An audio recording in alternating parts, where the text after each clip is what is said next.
الحمد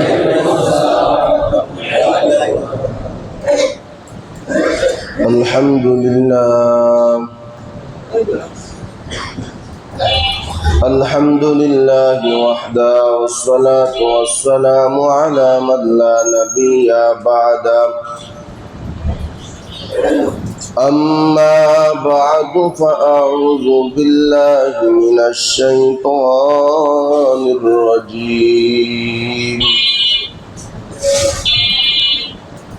بسم الله الرحمن الرحيم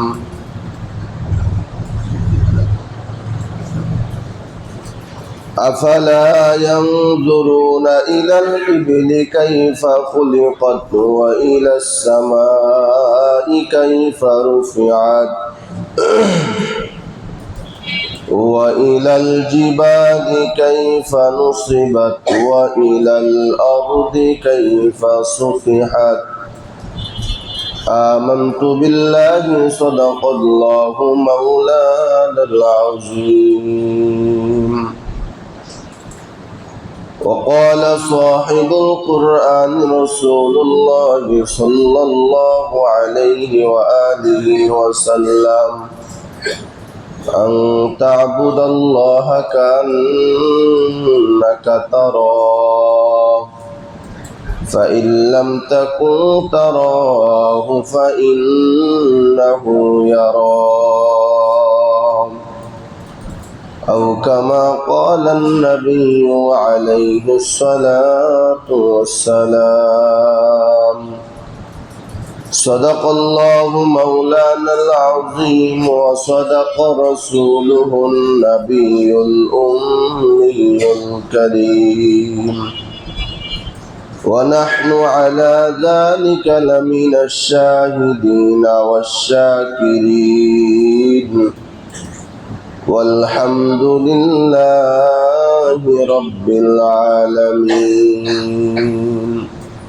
সকলে মোহাব্বত ও দরুদ ইব্রাহিম পাঠ করি আল্লাহুম্মা সাল্লি আলা মুহাম্মাদ ওয়া আলা আলি মুহাম্মাদ কামা সাল্লাইতা আলা ইব্রাহিম ওয়া আলা আলি ইব্রাহিম ইন্নাকা হামিদুম মাজিদ اللهم بارك على محمد وعلى آل محمد كما باركت على إبراهيم وعلى آل إبراهيم إنك حميد مجيد أستغفر الله الذي لا إله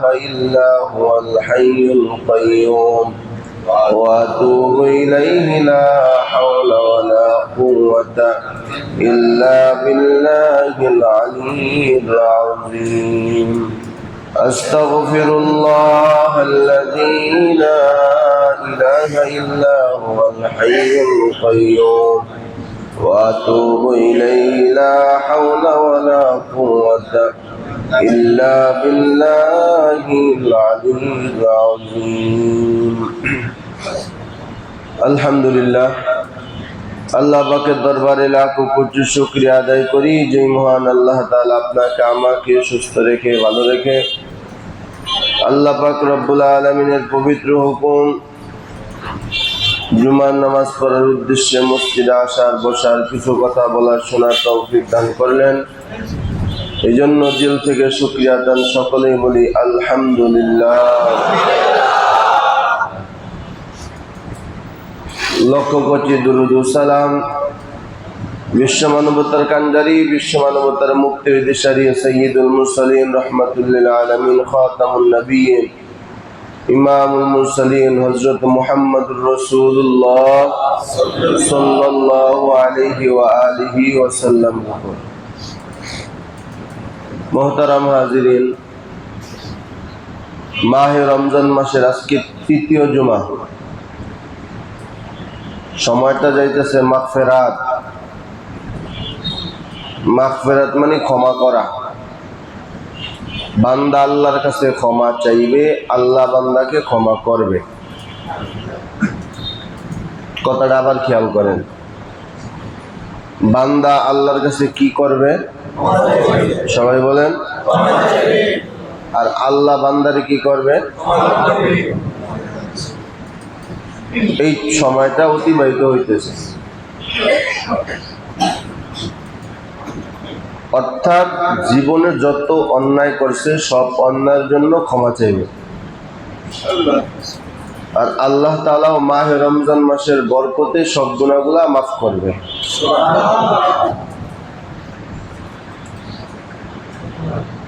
ক্ষমা চাইবো কিভাবে?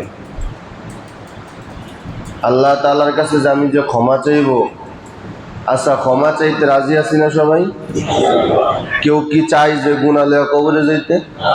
হ্যাঁ, গুনাহ নিয়ে কবরে গেলে কি হবে এই আলোচনা আগামী জুমায় করবো, যেহেতু নাজাত।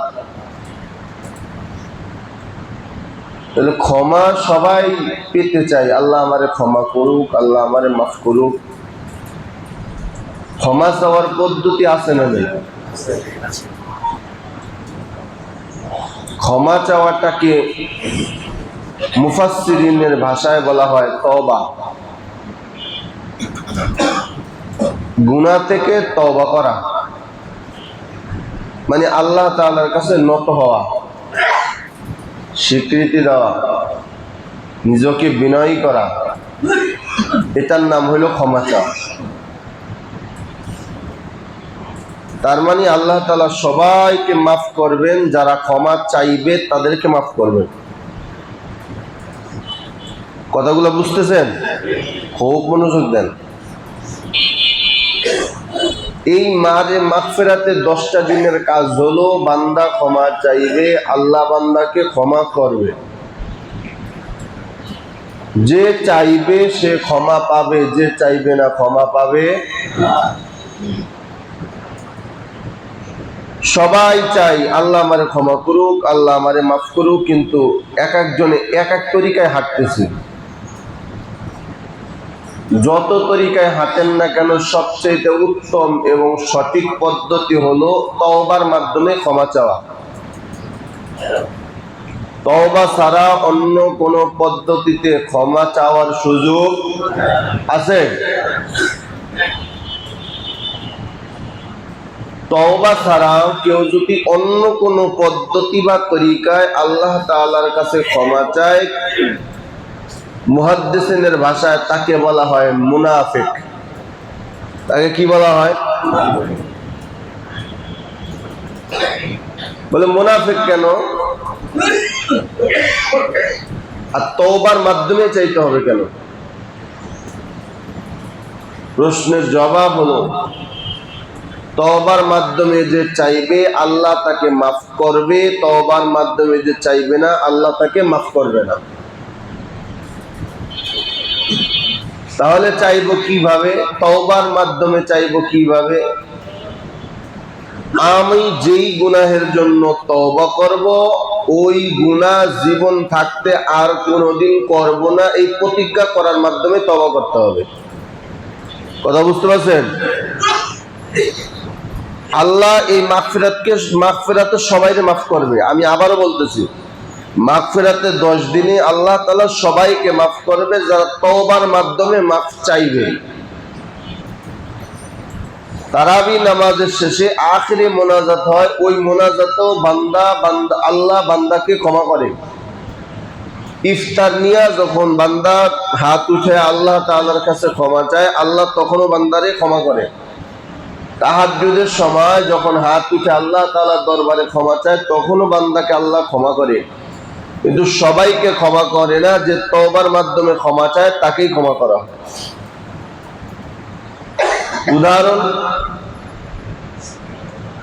আপনি বলতেছেন আল্লাহ আমি আর জীবনে কোনোদিন মিথ্যা বলবো না, আমি এর জন্য আপনার কাছে ক্ষমা চাই, তওবা করতেছি। কিন্তু যদি ব্যবসায়ী হয় দুই নম্বর মালকে 1 নম্বর মালের সার্টিফিকেট দিয়া ব্যবসায়ী এমন লোক আছে না নাই? কথা বলেন। তাহলে তাহাজ্জুদের নামাজের সময় আল্লাহ তাআলার কাছে বলো, আল্লাহ আমি আর জীবনে মিথ্যা কথা বলবো না, আমি তওবা করলাম। সে তাহাজ্জুদের সময় ঠিকই আল্লাহ তাআলার কাছে তওবা করছে, মাল বিক্রির সময় আবার মিথ্যা কথা বলছে, এটাকে তওবা বলা হয় না, এটাকে মুহাদ্দিসের ভাষায় বলা হয় মুনাফিক। কি বলা হয়? মুখে একটা কাজে, কথা বলে না কেন, মুখে একটা কাজে। মাহে রমজান মাস পাইয়া খুব আনন্দিত, রোজা রাখতেছি, নামাজ পড়তেছি, আমার মতো আল্লাহওয়ালা কে আছে, আমার মতো বড় হাজী সাহেব কে আছে, আমার মতো তাহাজ্জুদওয়ালা কে আছে। ততক্ষণ পর্যন্ত তোমার ঈমান আমলের বেল নাই, যতক্ষণ পর্যন্ত তোমার ঈমান আমলের ভিতরে তওবা না হবে। আল্লাহর জান্নাতটা এমনি এমনি আল্লাহ তাআলা দিবে না। প্রত্যেকটা অপরাধের জন্য আল্লাহ তাআলার কাছে ক্ষমা চাইতে হবে, আল্লাহ ক্ষমা করবে, তারপরে জান্নাত, তার আগে না।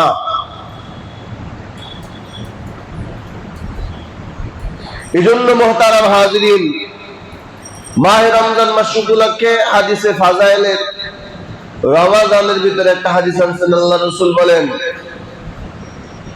আল্লাহ রাসূল সাল্লাল্লাহু আলাইহি ওয়াসাল্লাম প্রথম সিঁড়িতে যখন পা রাখলেন বললেন আমিন, দ্বিতীয় সিঁড়িতেও পা রাখলেন বললেন আমিন। যারা ফাজাইলে আমাল কিতাব তালিম করেন তারা এই হাদিসটা পড়ছেন। তৃতীয় সিঁড়িতেও পা রাখলেন বললেন আমিন। চমৎকার হাদিস। সাহাবায়ে কেরাম জিজ্ঞাসা করেন, ইয়া রাসূলুল্লাহ, কোনদিন তো আপনি এরকম করেন না, প্রথম সিঁড়িতে জোরে পা রেখে বললেন, জোরে বললেন আমিন, দ্বিতীয় সিঁড়িতেও পা রাখলেন বললেন আমিন, তৃতীয় সিঁড়িতেও পা রেখে বললেন আমিন, কারণটা কি? আল্লাহ রাসূল সাল্লাল্লাহু আলাইহি ওয়াসাল্লাম বলেন, ও আমার সাহাবীরা শুনো, আমি যখন প্রথম সিঁড়িতে পা রাখলাম, জিবরাইল আমার সামনে হাজির হয়ে ডাক দেয়, ইয়া রাসূলুল্লাহ, ইয়া হাবিবাল্লাহ, আপনার নাম শোনার পরে যে উম্মত গুলো দূরত পড়বে না, ওই উম্মত গুলা ধ্বংস হয়ে যাক। নবী বললেন আমিন। নাউজুবিল্লাহ বলেন। একেবারে সহিহ হাদিস। তার মানে বোঝা গেল রাসূলের নাম শোনা মাত্র কি পড়তে হবে? কথা বলেন না কেন, কি পড়তে হবে? সাল্লাল্লাহু আলাইহি ওয়াসাল্লাম বলবেন দুরূদ পড়তে হবে। দুরূদ ইব্রাহিমও পড়তে পারেন, বা সংক্ষেপে সাল্লাল্লাহু আলাইহি ওয়াসাল্লামও বলতেন, তবে পড়তেই হবে।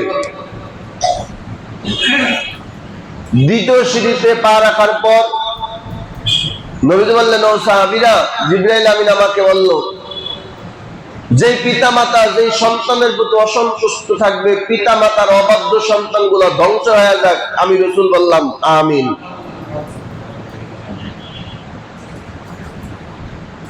তার মানে বোঝা গেল যে সমস্ত সন্তানগুলো পিতা মাতার অবাধ্য, ওই সন্তানের দোয়াও কি হয় না, কবুল, তার ইবাদতও কবুল হয় না। তৃতীয় সিঁড়িতে পা রাখার পর আমিন বললেন কেন? আল্লাহ রাসূল বললেন, ও আমার সাহাবীরা, জিবরাইল আমিন আমার কানে কানে এসে বলল, ইয়া রাসূলুল্লাহ, ইয়া হাবিবাল্লাহ, আপনার যেই সমস্ত উম্মত গুলো মাহে রমজান মাস পাওয়ার পরেও গুনাহ মাফ করাইতে পারলো না, তারা ধ্বংস হোক। আমি রাসূল বললাম আমিন। জোরে বলেন নাউজুবিল্লাহ। বুঝেন, খুব ভালোভাবে বুঝেন, মরতে তো হবেই, প্রত্যেকেরই মরতে হবে। মরণ থেকে যতই পালাও, মরণ তোমায় নিবে গিরি, যদিও সুদূর আকাশ প্রাণে পালাও, সেটাই লাগিয়ে সিঁড়ি। মরণ থেকে বাঁচানোর কোনো উপায় আছে? মরতে হবে, কোনো সন্দেহ নাই। দুনিয়া যত তাকাব্বুরি, যত শক্তি, সব কিছু দুনিয়াতেই রেখে যেতে হবে। ওই আখিরাতের ময়দানে গর্ব করার মতন কোনো কিছুই তোমার আমার থাকবে না। একটা জিনিস থাকবে, একমাত্র আল্লাহ তাআলা যদি তোমার প্রতি মোহাব্বত এবং ভালোবাসা থাকে, ওই মানুষটাই একমাত্র কিয়ামতের ময়দানে গর্ব করতে পারবে। কথা ঠিক কিনা? আমি কি বললাম? যেই বান্দার উপরে আল্লাহ তাআলা সন্তুষ্ট থাকবে, ওই বান্দা গর্ব করতে পারবে। ঈমান আমল বেশি নিয়ে গর্ব করার সুযোগ নেই। পাহাড় পরিমাণ আমল নিয়ে কিয়ামতের ময়দানে উঠছেন, আপনার ঈমান আমলের আল্লাহর কাছে কোনো ভ্যালু নাই যদি আল্লাহ আপনার প্রতি সন্তুষ্ট না থাকে। আমার বাবা, তাহলে যে কথাটা বুঝাইতে চাইলাম, মাহে রমজান মাস, পবিত্র মাহে রমজান মাস, রহমতের মাস, মাগফিরাতের মাস, নাজাতের মাস। আল্লাহ তাআলা নিশ্চিত ঘোষণা দিয়েছেন, আমি এই মাসে আমার সব বান্দাগুলোকে মাফ করে দেব। সুবহানাল্লাহ। রাস্তা আওয়াজ আসলো, মনে হয় কেউ বেজার আল্লাহ তাআলা মাফ করুক, অনেকে চায় না। না, আবার অনেকেও চায় না আসলে, কারণ আল্লাহ যদি কবুল করে ফেলায় তো সুদ খেতে পারবে না, ঘুষ খেতে পারবে না, হারাম খেতে পারবে না, মিথ্যা বলতে পারবে না, মানুষের উপরে জুলুম করতে পারবে না, তাকাব্বুরি করতে পারবে না, হিংসা করতে পারবে না, এগুলো তো বন্ধ হয়ে যাবে। এজন্য অনেকে চায় না যে আল্লাহ আমারে কবুল করুক। না, এমন লোক এরা আমিনও বলবে না, দেখবেন অনেক সময়। যে চায় না আল্লাহ তাকে দিবে না, যে চায় আল্লাহ তাকে অবশ্যই দিবে। যারা চেয়েছেন আল্লাহর ভালোবাসা তারা পেয়ে গেছেন, যারা চায় নাই তারা পায় নাই। আমরা চাই না, আমরা পাই না, যারা চাইছেন তারা পেয়ে গেছেন। তারা কেমন পাইছেন জানেন? যারা আল্লাহর ভালোবাসা পেয়ে গেছেন তাদের কাছে দুনিয়াটা মনে হয় দোজখের মতন, দুনিয়াতে থাকতে মনে চায় না, কেমন জানি শুধু আল্লাহ তাআলাকে দেখতেই মনে চায়। জোরে কোন সুবহানাল্লাহ। এই মন আপনার, এই মন হইছে আপনার? হবে কিভাবে? আমরা তো আল্লাহ তাআলাকে চাই না, আমরা চাই টাকা, আমরা চাই পয়সা, আমরা চাই মাতব্বরি, আমরা চাই অন্য অন্য কিছু। আল্লাহকে আমরা চাই না, আমরা আল্লাহকে। টাকা চাই বিদায়, টাকার জন্য পাগল। দিন নাই, রাত নাই, রৌদ্র নাই, বৃষ্টি নাই, শুধু টাকার টাকা। কথা ঠিক বললাম না ভাই? ঠিক বললাম। ক্ষমতা চাই, আল্লাহকে চাই না। যারা ক্ষমতা চাই, মানুষের গলার উপরে পাড়াটা হইলো আমার ক্ষমতায় যাইতে হবে। ইসলামের 12টা বাজলো, আমার কোনো অসুবিধা নেই, আমার ক্ষমতার চেয়ার দখল করতে হবে। আমার মাও যদি বেজার হয় কোনো অসুবিধা নেই, আমার বাবা যদি বেজার হয় কোনো অসুবিধা নাই। আমার একটা টার্গেট, ক্ষমতার চেয়ারে আমাকে বসতে হবে। কথা ঠিক কিনা?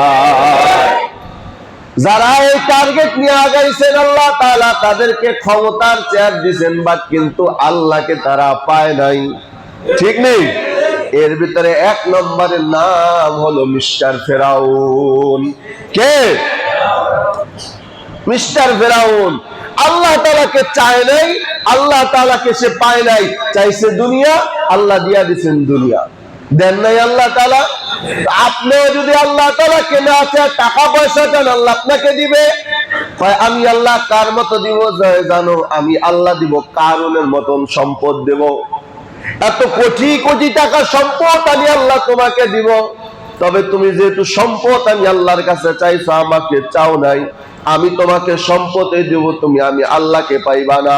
কারণকে যেইভাবে আমি আল্লাহ সম্পদ সহ দুনিয়ার জমিনের ভিতরে ডাবায়া দিলাম, এ বান্দা ভালো করে শুনে রাখ, তোরা যদি আমি আল্লাহকে না চাই, টাকা পয়সা চাও, ওই টাকা পয়সা সহ তোরেও দুনিয়ার মধ্যে ডাবায়া দিবেন যিনি, তিনি কে? সুন্দর বাড়ি চাও, গাড়ি চাও, নারী চাও, আল্লাহ তাআলাকে চাও না। সুন্দরী গাড়ির পিছনে পাগল হয়ে গেছো, বাড়ির পিছনে পাগল হয়ে গেছো। আল্লাহ তাআলা বলেন আমি দিতে রাজি আছি, বাড়িও দিতে রাজি আছি, গাড়িও দিতে রাজি আছি। যেইভাবে আমি সাদ্দাতকে বাড়ি দিলাম, যেইভাবে আমি সাদ্দাতকে সুন্দরী নারী দিলাম, সব পাইছে, কিন্তু আল্লাহরে পায় নাই। দুনিয়াতে ওই বাড়িটা উদ্বোধন করার সুযোগ আমার মাওলায় দেয় নাই। কথা ঠিক কিনা? এজন্য যারা আল্লাহকে চাইবে তারা আল্লাহর মুওয়াফিক মতন চলবে, আল্লাহর মর্জি মতন চলবে। যারা আল্লাহকে চাইবে না তারা কোনদিন আল্লাহর হুকুম মানতে তারা বাধ্য থাকবে না। ঠিক না ভাই? ঠিক। যারা আল্লাহ আল্লাহকে চাইবে দেখবেন তারা 5 ওয়াক্ত নামাজে হাজির হবে। যারা আল্লাহকে চাইবে, যেখানে আল্লাহ থাকবে বান্দা সেখানেই হাজির হবে, যেখানে আল্লাহ তাআলার গুণগান চলবে ওখানেই বান্দা হাজির হবে। আর যে ব্যবসা চাইবে সে ব্যবসার জায়গায় বসে থাকবে, যে দুনিয়া চাইবে সে দুনিয়াদারের কাছে বসে থাকবে, আর যে আল্লাহকে চাইবে সে আল্লাহওয়ালাদের কাছে যাবে। মূলত কথা হলো আপনি যাকে চাইবেন আপনি তাকেই পাইবেন। আপনি যদি টাকা চান আপনি টাকা পাইবেন, আল্লাহকে পাইবেন না। আপনি ক্ষমতা চাইলে ক্ষমতা পাইবেন, আল্লাহকে পাইবেন না। আপনি যদি দুনিয়ার সংঘাত, মাতুব্বরি, চেয়ারম্যানগিরি, মাতুব্বরি, মানুষকে ধমক দেওয়া, মানুষকে মারা, মানুষকে কাটা, এই তাকাব্বুরি চান, এই বাহাদুরি চান, আল্লাহ আপনাকে দিবে, কিন্তু আপনি আল্লাহকে পাইবেন না, পাইবেন না, আল্লাহকে পাবেন না, আল্লাহ আপনাকে ধরা দিবে না। যদি আল্লাহ এইভাবেই আপনাকে আমাকে ধরা দিত তাহলে শাহজালাল রহমাতুল্লাহ আলাইহি আল্লাহর প্রেমে সারাটা জীবন কাটিয়ে দিলেন, বিবাহ পর্যন্ত করেন নাই। কথা ঠিক বললাম না ঠিক বললাম? তারা তো সাধনা করার কোনো দরকার ছিল না, তাদের এত সাধনা করার দরকার ছিল না। এখন আপনি মনের ভিতরে আগে আপনি নিজে চিন্তা ফিকির করেন, আপনার মনকে আগে ঠিক করেন, আপনি কি আল্লাহকে চান নাকি দুনিয়া চান? প্রশ্ন হবে দুইটা, হয় আল্লাহকে চাই অথবা দুনিয়া চাই। যদি আপনি দুনিয়া চান আপনার ব্যাপারে কোনো হাদিস নাই, কোনো অনুমান নাই। গরু ছাগল যেমনে চলে আল্লাহ বলে তুইও এমনি চল, আমার কোনো বাধা নাই, তোর হায়াত আরো 50 বছর বাড়ায় দিবি। কথা বুঝেননি আমার? ফেরাউনের 40 বছর আল্লাহ পাক দিছে না? এই 40 বছর পর্যন্ত একটা কাশি, অসুস্থতা তো দূরের কথা, একটা ঠান্ডাও লাগে নাই। দুনিয়ার মানুষের কাছে কয় আনা রব্বুকুমুল আলা, আমি কিন্তু বড় খোদা। নাউযুবিল্লাহ বলেন। আল্লাহ তাআলা কিন্তু তাকে দিছে ভাই, মান জাদ্দা ওয়াজাদা, যে যা চাইবে আল্লাহ তাকে তাই দিবে, যে যা চাইবে না আল্লাহ তাআলা তাকে দিবে না। তাহলে বলতেছিলাম মাস রমজান মাস, রহমতের মাস, মাগফিরাতের মাস, নাজাতের মাস। এই মাসে আল্লাহ তাআলা সবাইকে মাফ করে দিবেন, তবে যারা ক্ষমা চাইবে তাদেরকে মাফ করবেন। বারবার বলতেছি সবাইকে আল্লাহ তাআলা মাফ করবে না, সবার নেকের পাল্লা ভারী হবে না, সবার সিজদাগুলো কবুল হবে না, সবার তারাবিগুলো কবুল হবে না। এই যে কষ্ট করে সাহারি খাইলেন তারপরে তাহাজ্জুদ পড়লেন, সবার সাহারি কবুল হবে না, নামাজটাও কবুল হবে না যদি ওই নামাজের ভিতরে আল্লাহ পাওয়ার সাধনা না থাকে।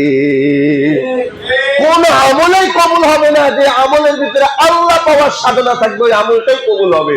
কারণ আমলটা কার জন্য? তাই কথা বলেন কেন? কার জন্য?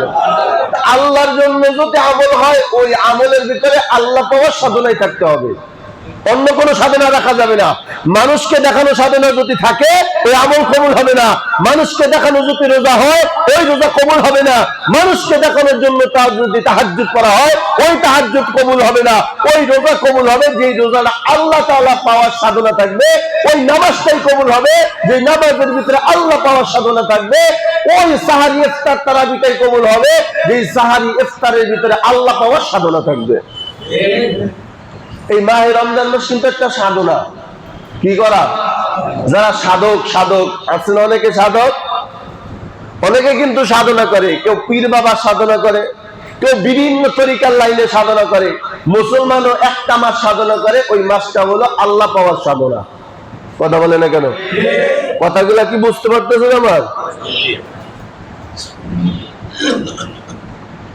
এই মাসটা হলো শুধু মুমিনের সাধনার মাস।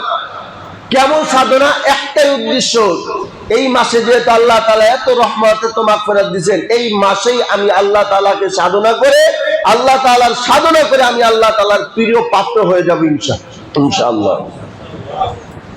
এটাই মুমিনের উদ্দেশ্য থাকতে হবে শুধু এই মাসে। শুধু তারাবি পড়া, রোজা রাখা, ইফতার করা, সাহরি খাওয়া এটা উদ্দেশ্য না। উদ্দেশ্য হলো আল্লাহ পাওয়ার সাধনা করা। তারাবির ভিতরে আল্লাহ পাওয়ার সাধনা থাকতে হবে, রোজার ভিতরে আল্লাহ পাওয়ার সাধনা থাকতে হবে, ইফতারের ভিতরে আল্লাহ পাওয়ার সাধনা থাকতে হবে।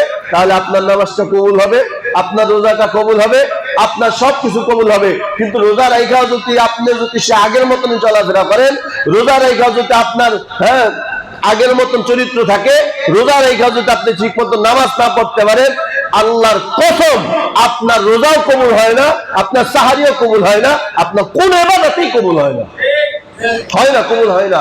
কারণ কবুল হওয়ার আলামত হলো যার ইবাদত কবুল হয় আল্লাহ তাআলা বলেন তার দিলটা অত্যন্ত নরম এবং সুন্দর হয়। সুবহানাল্লাহ বলেন না? এই জন্য যারা আল্লাহ ওয়ালা কিতাবের ভিতরে পড়েছে, আল্লামা হাসান মাজুব রাহমাতুল্লাহি আলাইহির কথা শুনেছি, যারা আল্লাহ ওয়ালা বুজুর্গ তাদের গায়ে আঘাতের উপরে আঘাত করলো তারা একটু উহা শব্দ করে না, কারণ তাদের মনটা এত নরম, এত সুন্দর, এত নরম, এত সুন্দর, তারা আল্লাহর উপরে বিচার ছেড়ে দেয়, নিজেরা কখনো বিচার হাতে নেয় না। আর এই কাজটা যে করে, যে নিজে বিচার না করে আল্লাহর হাতে বিচার দিয়ে দেয়, ওই বিচারটা পৃথিবীর ভিতরে সবচেয়ে কঠিন বিচার হয়। ঠিক বললাম না? ঠিক বললাম? আমার নবী কি কারো বিচার করছেন? কথা বলে না কেন? যারা নবীদের নামে সমালোচনা করছেন, নবীজি কারো নামে বিচার করছেন, কার হাতে ছেড়ে দিয়েছেন? আল্লাহ কেমন বিচার করলেন? তাব্বাত ইয়াদা আবি লাহাবি ওয়া তাব। পুরা তাফসীর করার সময় নাই, পুরা আবু লাহাবের একেবারে ফ্যামিলি সহ আল্লাহ ধ্বংস করে দিলেন। তাহলে এই জন্যই বললাম, রোজা রাখার পরে যদি আপনার কিটকিটা মিজাজ থাকে, রোজা রাখার পরে যদি আপনার চরিত্রটা ভালো না হয়, রোজা রাখার পর আপনার যদি মনটা ভালো না হয়, আপনারা কিসের রোজা রাখলেন? কিসের সাধনা করতেছেন আপনি? আল্লাহ যেমন নরম, আপনার চরিত্রটাও নরম হতে হবে, যেহেতু আপনি আল্লাহর বান্দা। কথা বলে না কেন? আল্লাহ তাআলার যেমন নরম পরিবেশকে ভালোবাসেন, নরম জিনিসকে ভালোবাসেন, মানুষকে ভালোবাসার যতগুলো কারণ আছে এর ভিতরে এক নম্বর কারণ হলো মানুষ হলো সবচেয়ে দুর্বল। সুবহানাল্লাহ বলেন নাই? কথাগুলো খুব খেয়াল করেন, আমার কথাগুলো খুব খেয়াল করবেন। মানুষকে যে আল্লাহ তাআলা এত সম্মান দিলেন, পৃথিবীর ভিতরে যত মাখলুকাত আল্লাহ সৃষ্টি করলেন, এর ভিতরে সর্বশ্রেষ্ঠ মাখলুকাতের নাম হলো কি? সবাই বলে না? মানুষ না? এই মানুষকে শ্রেষ্ঠত্ব দেওয়ার যতগুলো কারণ আছে এর ভিতরে এক নাম্বার কারণ হলো আল্লাহ তাআলা মানুষকে দুর্বল করে বানাইছেন। এই দুর্বলতাটাই মানুষকে আল্লাহ পাওয়ার বিশাল বড় একটা পুরস্কার। মানুষ খাওয়ার দিক দিয়ে দুর্বল, ঘুমানোর দিক দিয়ে দুর্বল, কাজের দিক দিয়ে দুর্বল, সব দিক দিয়ে দুর্বল। এই জন্য আল্লাহ তাআলা মানুষকে বেশি ভালোবাসেন। সুবহানাল্লাহ। যেহেতু দুর্বলতার ভিতরে আমাদের ভিতরে আল্লাহর ভালোবাসা পাওয়া আছে, অতএব নিজেকে দুর্বল করে দিতে হবে, নিজের চরিত্রটাকে সুন্দর করতে হবে, রাগকে পানি করতে হবে, বীর পুরুষের পরিচয় দিতে হবে। স্পষ্ট রাসূল বলেন যে রাগকে কন্ট্রোল করতে পারে সে হলো এক নম্বরে বীর পুরুষ, যে রাগকে কন্ট্রোল করতে পারে না সে একজন কাপুরুষ। আলী রাদিয়াল্লাহু তাআলা এত বড় একজন সাহাবী ছিলেন, শক্তিশালী ছিলেন, যার বর্ণনা করে শেষ করা যাবে না। 40 লক্ষ কাফেরের বিরুদ্ধে একাই হযরত আলী রাদিয়াল্লাহু তাআলা মোকাবেলার জন্য দাঁড়ায় গেছিলেন। এই ঘটনা আপনাদেরকে শুনাইছি, খন্দকের যুদ্ধের কথা। সে আলী রাদিয়াল্লাহু তাআলা কি পরিমাণ রাখছিল, আবার দেখেন রাগকে কিভাবে নিয়ন্ত্রণ করছেন। কিতাবের ভিতরে আছে এক কাফের আলী রাদিয়াল্লাহু তাআলাকে নিচে শোয়ায় ফেলাইছেন। শোয়া ফেলানোর পর আল্লাহর দুশমনকে, আল্লাহ রাসূল সাল্লাল্লাহু আলাইহি ওয়াসাল্লামের দুশমন, আল্লাহ দুশমন, ইসলামের দুশমন হযরত আলীকে নিচে শোয়া ফেলাই, আলী নিচে শোয়া ফেলাইছেন। এখনই ছুরিতে আঘাত করবে বাপ, এমন সময় কাফের আলীর চেহারার ভিতরে থুতু মারছেন। নাউযুবিল্লাহ বলেন সবাই। এই হাদিসটা যদি মনে রাখতে পারেন, আপনি একটা মানুষ হবেন। তারা ছিলেন মানুষ, আপনি আমি মানুষ না, তারা ছিলেন মানুষ, তারা স্বর্ণের মানুষ। জান্নাতি যদি হইতে চাই সাহাবা কেরামের আদর্শ গ্রহণ করি। দেখেন কেমন মানুষ ছিলেন তারা। হযরত আলী রাদিয়াল্লাহু তাআলা তারে কুপকাত করে ফেলছেন, তার উপরে ছুরি দিয়ে আঘাত করবেন, এমন সময় ওই কাফের বেঈমান হযরত আলী রাদিয়াল্লাহু তাআলার মুখের ভিতরে থুতু মারছে। থুতু মারা মাত্র আলী রাদিয়াল্লাহু তাআলা তাকে ছেড়ে দিলেন। জোরে কোন সুবহানাল্লাহ। ওই কাফের ডাক দেয়, ও ভাই আলী, আপনি আমাকে মারার জন্য নিচে শোয়া দিলেন না, মাইরা কেন আমাকে ছেড়ে দিলেন? আমি আপনার গায়ে থুতু মারলাম, এজন্য তারও রাগ বেশি হওয়ার কথা। আপনি আমাকে ছেড়ে দিলেন কেন? আমার বাবা, দিলটা মনোযোগ দিয়া বয়ানটা শুনে রে বাবা। দেখো মানুষ কারে কয়। হযরত আলী রাদিয়াল্লাহু তাআলা আনহু সাথে সাথে দেখায়, কাফের, আমি তোমাকে আমি হত্যা করার জন্য আসছি, আমার নিজের স্বার্থে না, বরং আল্লাহ তাআলার স্বার্থে। আমার রাসূলকে গালি দিয়েছো, আমার আল্লাহকে গালি দিয়েছো, ইসলামের বড় দুশমন, এই কারণে আমি তোমাকে হত্যা করার জন্য আসছিলাম। কিন্তু যখন আমি তোমাকে হত্যা করার জন্য প্রস্তুতি গ্রহণ করলাম, এমন সময় তুমি আমার চেহারার ভিতরে থুতু মারছো। এই সময় যদি আমি তোমার উপরে আঘাত করি, তাহলে এটা আমার নিজের রাগকে আমি প্রকাশ করলাম, আমি নিজের স্বার্থে আমি তোমার আঘাত করলাম। অতএব আমি রাগকে কন্ট্রোল করলাম, আমি তোমাকে ছেড়ে দিলাম। আল্লাহ রাসূল বলছেন যে রাগকে কন্ট্রোল করতে পারে সে একজন বীর পুরুষ। চিৎকার মেরে কন্যা সুবহানাল্লাহ। আমরা হইলে ছাড়তাম? কথা বলে না কেন ছাড়তাম? তারা ছিলেন একজন মানুষ। আমার বাবা, জন্য দেখবেন যারা আল্লাহ ওয়ালা বুজুর্গ, তাদের দিলটা অত্যন্ত নরম, তারা বেশি রাগ করে না, গালিও দেয় না, কারণ তাদের ভিতরে আল্লাহর মুহাব্বত অত্যন্ত বেশি। কারণ তারা দুনিয়ার কারো কাছে কিছু কয় না, সব যা কর কার কাছে কর। সাবধান বাবা, বেয়াদবি করিও না।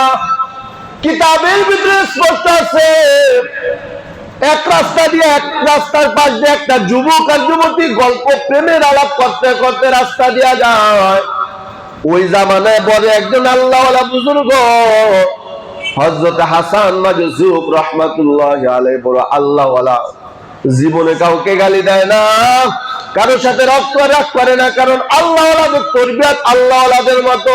তাদের নামাজটা কবুল হয় বোঝা যায় তাদের চরিত্রের মাধ্যমে, তাদের রোজাটা কবুল হয় বোঝা যায় তাদের চরিত্রের মাধ্যমে। এ আমার বাবা, ওই আল্লামা হাসান মাজুব রাহমাতুল্লাহি আলাইহি যখন রাস্তা দিয়া অতিক্রম করতেছে, কাদা বৃষ্টির পানি একটু জমানো ছিল, হুচট করে সামান্য একটু কাদা ওই মেয়েটার গালে লেগে গেল। অমনি যুবক গিয়া আল্লাহওয়ালা হাসান রাহমাতুল্লাহি আলাইহির গালের মধ্যে থাপ্পড় মারলেন। নাউজুবিল্লাহ বলেন সবাই। যুবক আর যুবতী প্রেমের আলাপ করে যায়।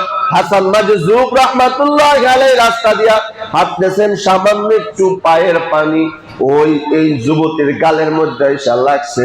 যুবক আর সহ্য করতে পারে নাই, আমার প্রেমিকার গাড়ির উপর আঘাত। মোল্লা বইলাই অমনি ঠাস করে একটা চর মাইরা দিছে। আল্লাহওয়ালা রাগও করে নাই, গোসাও হয় নাই, নিসমিন তাকাইয়া তসবিহ পড়তে পড়তে পড়তে পড়তে মসজিদের দিকে যায়। হঠাৎ করে দূর থেকে একটা অবলোকন দৃষ্টিতে একজন সাধারণ মানুষ সব ঘটনাগুলো দেখলো। দেখার পর কিছু দূর যাইতে না যাইতে হঠাৎ করে হোঁচট খেয়ে যুবকটা পাও পিছলে পড়ে পাওটা ভেঙে গেল। সুবহানাল্লাহ বলেন সবাই। সাথে সাথে পাওটা ভেঙে গেল। ডাক ডাকায় কে আছো, আমারে বাঁচাও। ওই লোকটা ডাক ডাকা কয়, এখানে তো হোঁচট খাওয়ার কোনো কথা না, এখানে তো পিছলে যাওয়ার কোনো কথা না। ও যুবক, বলো তুমি কেন পিছলে পড়লা, কেন তুমি হোঁচট খাইলা?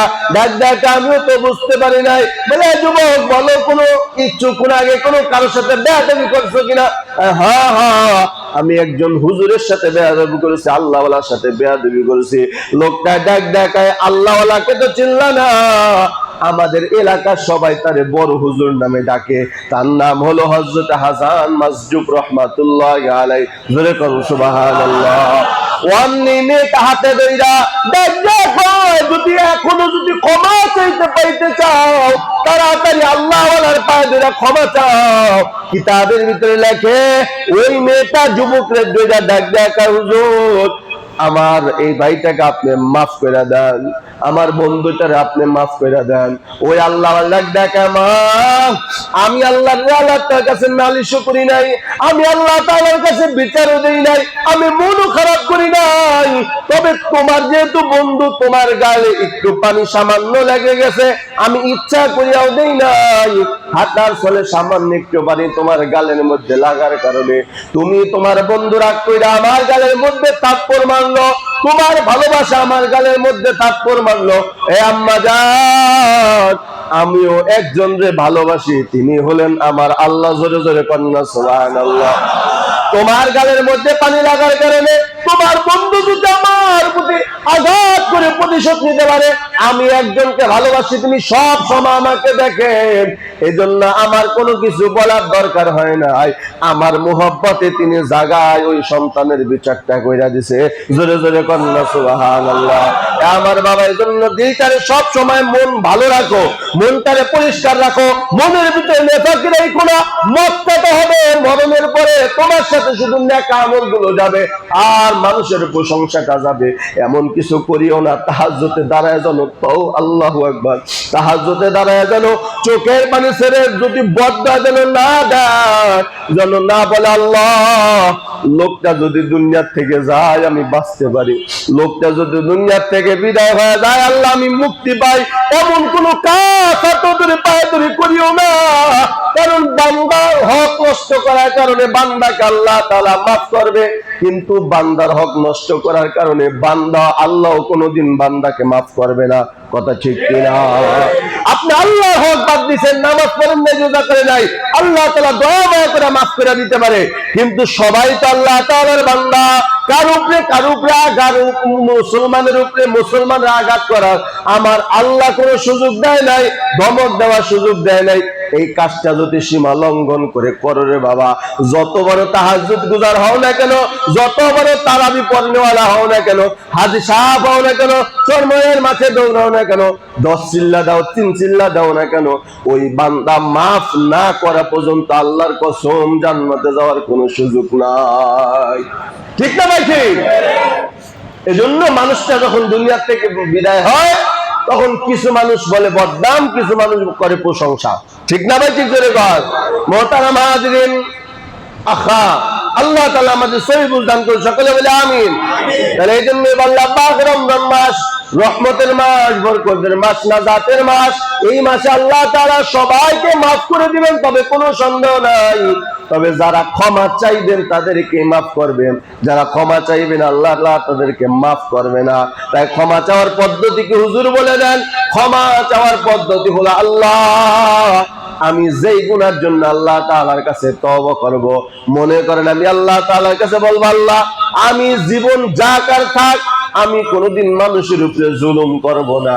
এইভাবে যদি তওবা করেন আল্লাহ তাআলার কাছে, আর যদি তওবার উপরে ইস্তেকামাত থাকতে পারেন, অটল এবং অবিচল থাকতে পারেন, আল্লাহ তাআলা বলে বলতে দেরি তোর জীবনের গুনাহগুলো মাফ করতে দেরি হবে না। এই হলো ভাই তওবার সিস্টেম।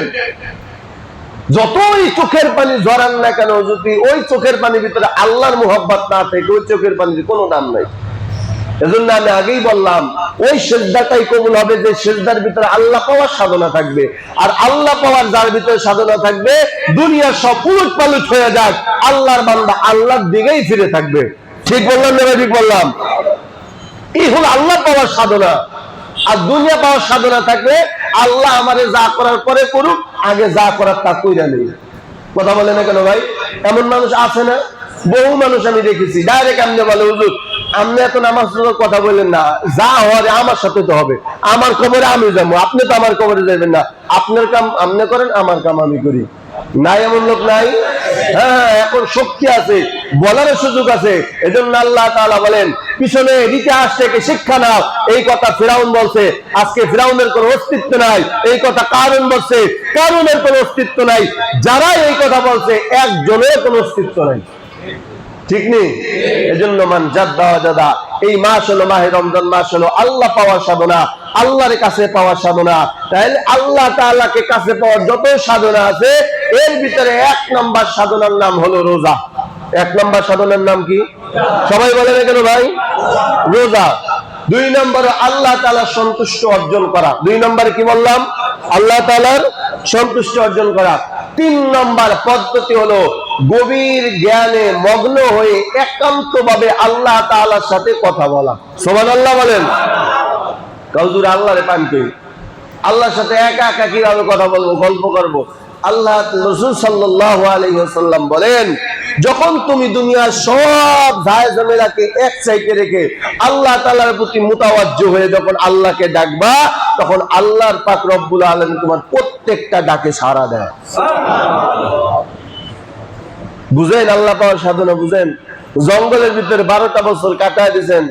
হ্যাঁ, এই দিল্লির কি জানি নিজামুদ্দিন আউলিয়া, এত বড় আল্লাহর ওলি কেমনে হইলেন? এই বাজার সদাই করে হয় নাই। আল্লাহকে যারা চাইছেন তারা পাইছেন। কেমন চাওয়া চাইছেন? মা চাচ্ছেন, বাপ চাচ্ছেন, সব কিছু ছেড়ে জঙ্গলে গেছেন। কেমন? আপনাদেরকে মা বাপ ছাড়তে বলি না, বরঞ্চ যতটুকু আমল করা দরকার এতটুকু যদি করতে পারেন আল্লাহ পাক রব্বুল আলামিন আপনার সামনে অবশ্যই ধরা দেবে ইনশাআল্লাহ। কিন্তু আমাদের ভিতরে এই সাধনা নাই।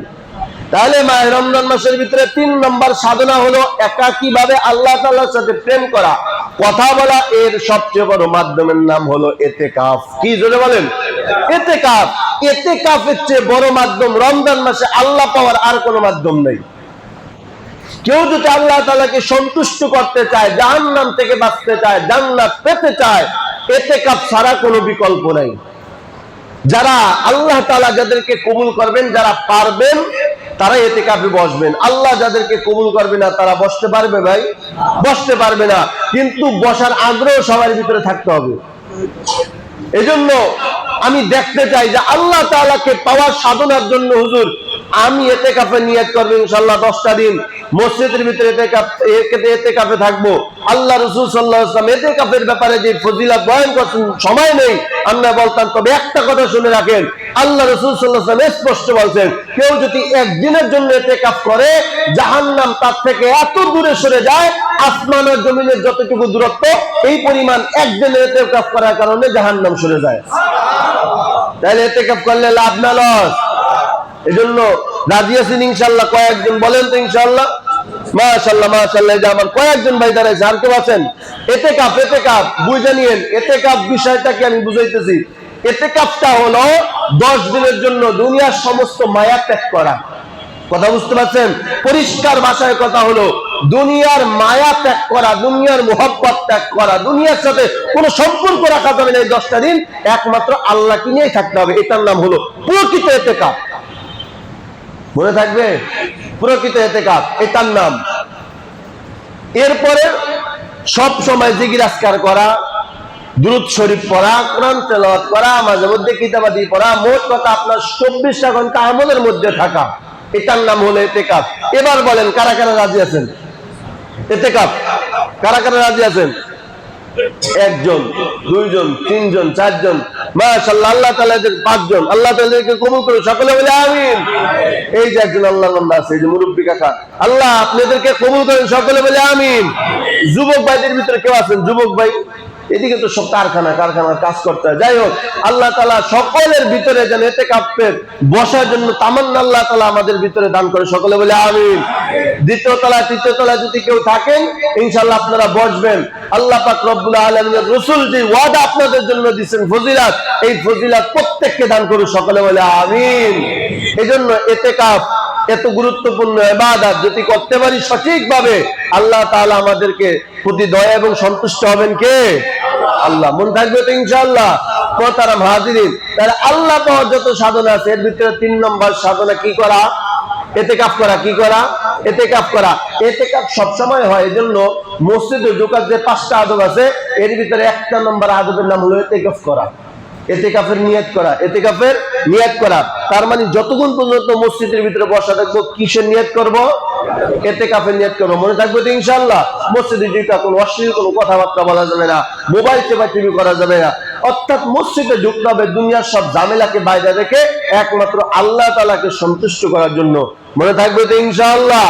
ভাইরা আমার, আল্লাহ তাআলা আমাদের সকলকে কবুল করুন, সকলে বলে আমিন।